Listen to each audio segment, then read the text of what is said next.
Le ciel, l'espace.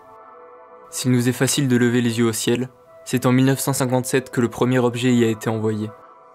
Depuis, les nouvelles technologies et les prouesses de l'humain nous permettent d'en apprendre un peu plus chaque jour sur l'univers qui nous entoure.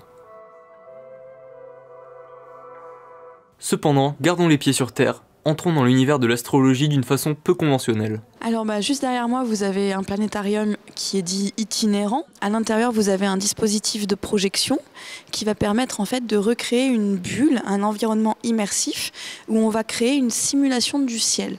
Donc on peut choisir à quelle date observer. En général, c'est la date du jour, mais on pourrait imaginer aller observer en été, en hiver. Observer depuis la France, mais également depuis l'hémisphère sud, le pôle Nord, on peut faire un petit peu ce qu'on veut.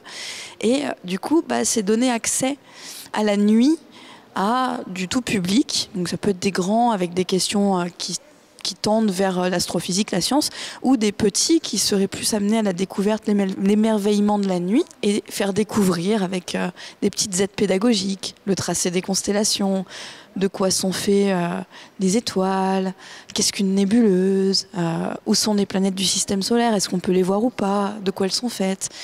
Voilà, donc c'est un petit outil pédagogique assez sympa.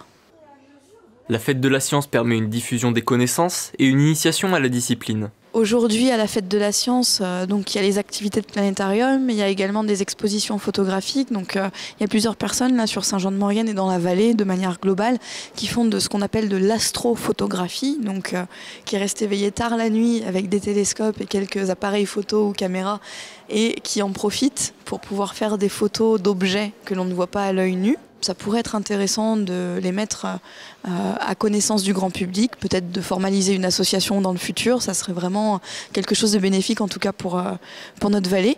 La démonstration immersive nous permet de relativiser sur notre place dans l'univers. Tout simplement, c'est un très beau spectacle qui nous est donné, qui est naturel. Et puis, c'est aussi se replacer au sein du cosmos, replacer l'humanité sur sa petite planète Terre, toute seule, petit îlot de vie, comme ça, perdu au milieu de l'espace. Je peux que vous garantir le ciel nocturne des villages comme l'Écho ou comme le Parc National. Forcément, le cœur de parc est très sombre. Et bien entendu, vous pouvez, dès qu'il n'y a pas de lune, profiter d'un ciel relativement sombre, même dans les villages. Ce week-end a été un encouragement à lever les yeux au ciel et surtout une façon de réviser notre rapport à la nuit.